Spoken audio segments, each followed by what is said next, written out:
আমরা প্রায় শুনি আসলে আওয়ামী লীগ আমলে 10,000 বা 11,000 কি একটা তথ্য দিয়েছিল রাজাকারের, সেই কথা তারেক রহমানও বলছেন।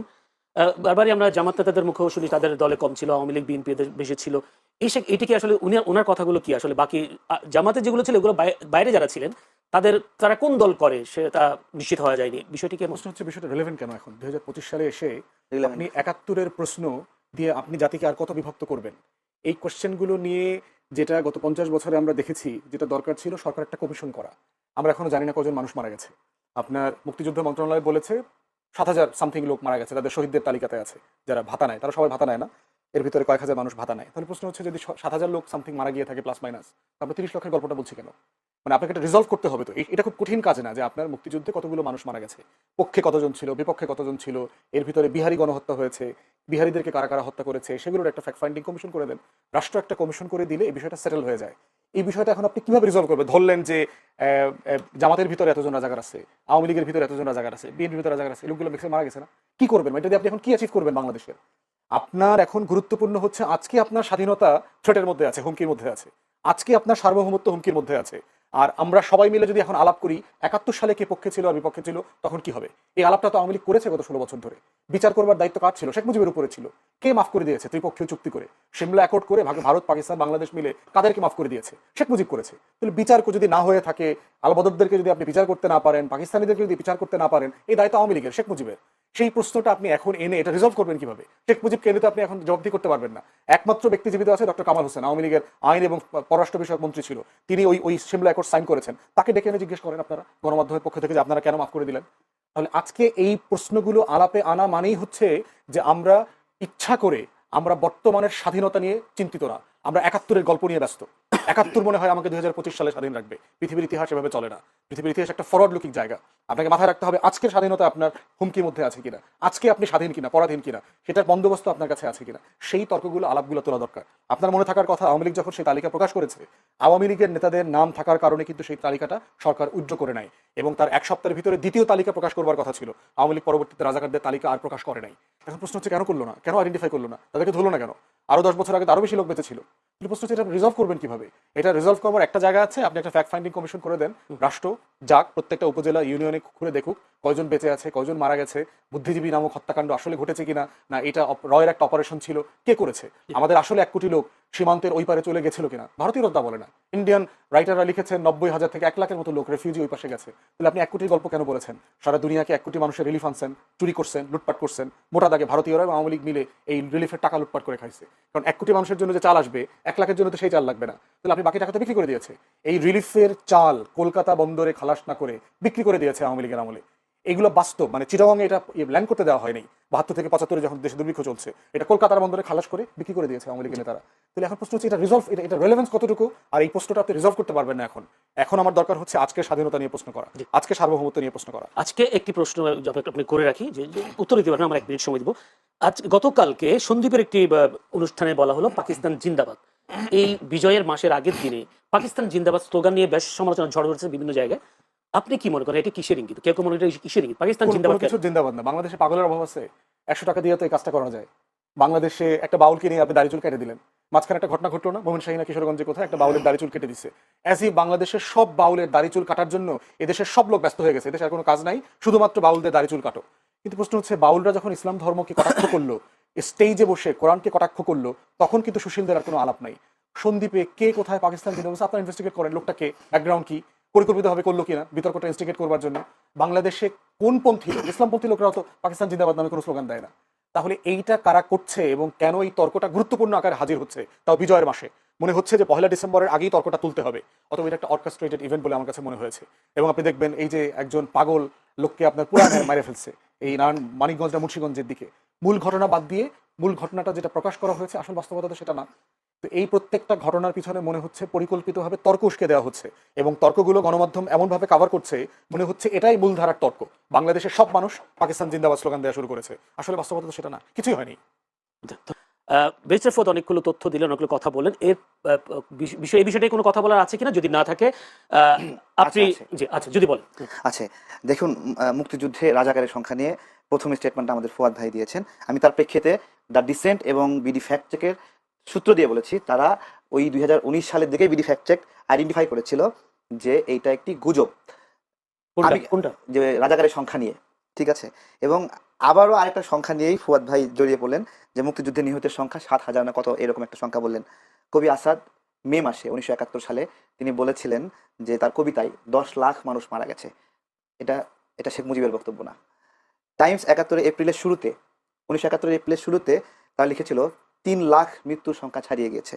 নিউজ উইক এপ্রিলের মাঝামাঝি সময়ে 1971 সালের ঘটনায় লিখেছে এপ্রিলের মাঝামাঝি সময়ে 7 লাখ লিখেছে। দ্য বাল্টিমোর বাল্টিমোর সান 14 মে 1971 লিখেছে 5 লাখ নিহতের সংখ্যা। দ্য মোমেন্টো কারাকাস জুনের 13 তারিখে লিখেছে 5 থেকে 10 লাখ নিহত। কারা ইন্টারন্যাশনাল 28 জুলাই লিখেছে 5 লাখ। ওয়াল স্ট্রিট জার্নাল লিখেছে 23 জুলাইয়ে সংখ্যা 2 থেকে 10 লাখ। টাইমস সেপ্টেম্বরে গিয়ে বলেছে 10 লক্ষাধিক। দ্য হ্যাম্পটেড অ্যান্ড হাইটেক তারা লিখেছে যে 1971 1 অক্টোবরে 20 লক্ষ শহীদের সংখ্যা। ন্যাশনাল জিওগ্রাফি 1972 সালে সেপ্টেম্বরে লিখেছে শহীদের সংখ্যা 30। এবং 1971 সালের কোনটা নেব কোনটা নেব 1971 সালের, হ্যাঁ এগুলো কি বলছি ঘটনাগুলো উনি দেখেন। একটা কথা না, বলেছেন না, যে আমি প্রশ্নটা করি আমি আপনি সহজে আমি বলছি দেখেন মানে বঙ্গবন্ধু শেখ কোনটা মুজিবুর নিব, রহমান হ্যাঁ জি, কোনটা নিব দেখেন এখানে ঘটনা তথ্যগুলো আসছে এপ্রিল মে সেপ্টেম্বর অক্টোবর, দিন যাচ্ছে সংখ্যা 2 লাখ থেকে 5 লাখ, 5 লাখ থেকে 7 লাখ, 7 লাখ থেকে 10 লাখ, এইভাবে ডিসেম্বরের আগেই এই স্টেটমেন্টটা আসছে। দেখেন 1 October 1971 the Hampstead and Highgate Express বলছে যে শহীদের সংখ্যা 20 লক্ষ। 1972 সালের সেপ্টেম্বরে ন্যাশনাল জিওগ্রাফি লিখছে শহীদের সংখ্যা 30 লক্ষ। অর্থাৎ 30 লক্ষ সংখ্যাটা শেখ মুজিবুর রহমানের বানানো কোনো তথ্য না। না, না, আমার প্রশ্ন সেটা না উনি একটা কথা বলেছেন তালিকাটা করা হলো না কেন হ্যাঁ উনি বলেছে তালিকাটা ওটা- করা হলো না কেন, যে এর এটা ব্যর্থতা আমাদের কার দিবেন? এটা তো আমাদের, এটা আমার ব্যর্থতা, এটা ফুয়াদ ভাইয়ের ব্যর্থতা, এটা আওয়ামী লীগের আপনি তো ব্যর্থতা, এটা ক্ষমতায় ছিলেন, বিএনপির আপনি তো ব্যর্থতা ক্ষমতায় ছিলেন। না। আমরা এটা নিয়ে জোর দাবি করি নাই, আমরা জানতে চাই না, এটা আমরা জোর আওয়াজ তুলি নাই, সবাই বলি নাই, যারা দায়িত্ব ছিল তারা করে নাই। বিএনপি দায়িত্ব ছিল, জামাত দায়িত্ব ছিল, আওয়ামী লীগ দায়িত্ব ছিল, বিভিন্ন সময় ক্ষমতা ছিল, এরশাদ ছিল, কেউই করে নাই বলেই বিতর্ক। এটার কিন্তু বিতর্ক হলেও ঐতিহাসিক সাইন রয়ে গেছে সংখ্যাটার। জি। 17 ডিসেম্বর থেকে শুরু করে শেখ মুজিবুর রহমান 9 জানুয়ারি বাংলাদেশে পদার্পণের আগ পর্যন্ত 30 লক্ষ সংখ্যাটি না হলে 1 ডজন পত্রিকায় আসছে। ধন্যবাদ। আমি একটা নতুন এটাকে প্রশ্নে যাই। 7,000 বলাটা একটা অন্যায়। জি আমি একটু নতুন প্রশ্নে যাই তারেক রহমান আজকে রেজা কিবরিয়া সাবেক অর্থমন্ত্রী শাহ এম এস কিবরিয়ার ছেলে রেজা কিবরিয়া বিএনপিতে যোগদান করেছেন। তো বিএনপি মহাসচিব মির্জা ফখরুল ইসলাম আলমগীর বলেছেন যে বিএনপিতে যোগদানের হিড়িক পড়ে আছে। কেউ কেউ আপনাকে বলে যে জামায়াতের বিপক্ষে কথা বলেন, অন্যান্য দলের বিপক্ষে বলেন, বিএনপির পক্ষে কোনো কথা বলেন না। আপনি কবে যোগ দিচ্ছেন বিএনপি?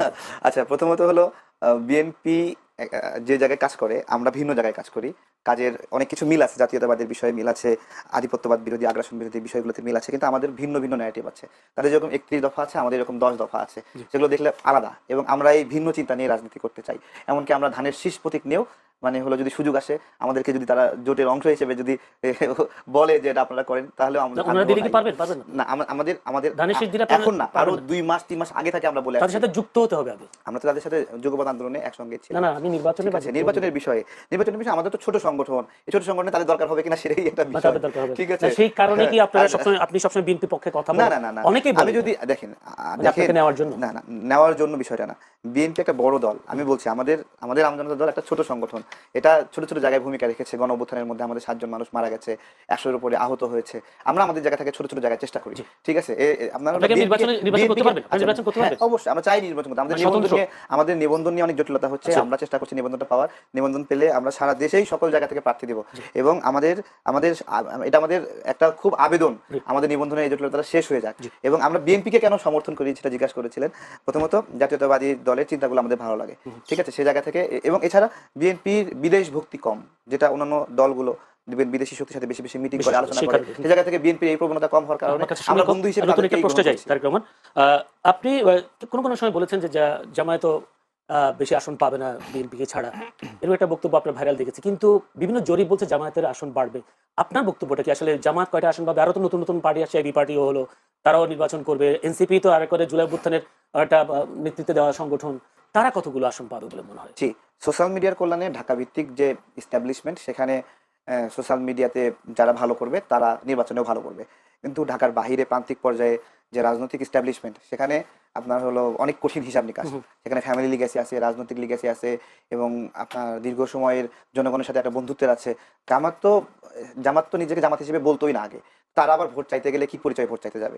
সেই জায়গা থেকে বলছি, যারা নিজেদের পরিচয়টাই দিতে সংখ্যাবোধ করতো আগে, তারা হঠাৎ করে 2-4 মাস, 5 মাস, 6 মাসের ক্যাম্পেইনে সব উল্টায় ফেলবে। এখান থেকে আমার যে তারা ফেসবুকে অনেক হাইপ তুলতে পারে, কৃত্রিমভাবে জনপ্রিয়তা দেখাতে পারে, কিন্তু এর মানে পাবলিক কনসার্ন না। আর 1971 সালের এই বিষয়টা অনেকে বলতে পারে যে এগুলো আর প্রয়োজন নাই, এগুলো এখন কেন বলছি, নতুন করে সাজাতে হবে। আমি বলি ভাই, বাংলাদেশ যতদিন থাকবে ততদিন রাজাকারদেরকে মানুষ যেরকম মনে রাখবে, মুক্তিযোদ্ধাদেরকে মনে থাকবে। যতদিন এই পতাকা থাকবে ততদিন মুক্তিযুদ্ধ প্রাসঙ্গিক, যতদিন এই মানচিত্র থাকবে ততদিন এই মুক্তিযুদ্ধ প্রাসঙ্গিক, যতদিন আমাদের জাতিসংগীত থাকবে ততদিন মুক্তিযুদ্ধ প্রাসঙ্গিক। আপনি যতই অপ্রাসঙ্গিক করার চেষ্টা করেন, এই বিজয়ের মাসে এই আলোচনা চলবেই। চলবে। আপনি আসনের কথা বললেন না, আপনি তো বলেছেন কোন আসনে নির্বাচন মানে করব? কে কে আসনটা কয়টা, ওরা কয়টা আসন পাবে, আচ্ছা, আপনি আচ্ছা, যদি আচ্ছা। দাঁড়ান বা আপনার দল যদি দাঁড়ান, আপনারা কয়টা আসন পাবেন? না, আমাদের একটা জায়গাতেও জয়ী হওয়ার সম্ভাবনা নাই, হুম। ঠিক আছে? এবং কোনো জায়গায় গেলে 1000 ভোটও পাওয়া কঠিন হবে। এগুলো আগ বাড়িয়ে অনেক বেশি বলা ঠিক না, বা নাও ভোট পেতে পারি। আমাদের যেটা সোশ্যাল মিডিয়ায় কিছু মানুষ চেনে জানে, কেউ গালি দেয়, কেউ ভালোবাসে, এই মাঝামাঝি একটা অবস্থানে প্রাইমারি লেভেলে আছি। আমাদের জন্য নির্বাচন অনেক পরে হলেও ভালো হতো, আমরা আরো কাজ করার সুযোগ পেতাম। কিন্তু আমরা দেখছি যে দেশটা স্থিতিশীল হলে ভালো হয় দেশের জন্য, সে জায়গা থেকে নির্বাচনের গুরুত্ব নিয়ে আমরা কথা বলছি। এবং জামাত বিএনপির কথা বলেন, তো আমি বলি, যদি আওয়ামী লীগ এই নির্বাচনে অংশগ্রহণের সুযোগ পায়, তাহলে জামাত যেটা হতো, বিএনপির সহযোগিতা নিয়ে কিছু আসন পেত, তারপরে আওয়ামী লীগের সহযোগিতা নিয়ে কিছু আসন পেত।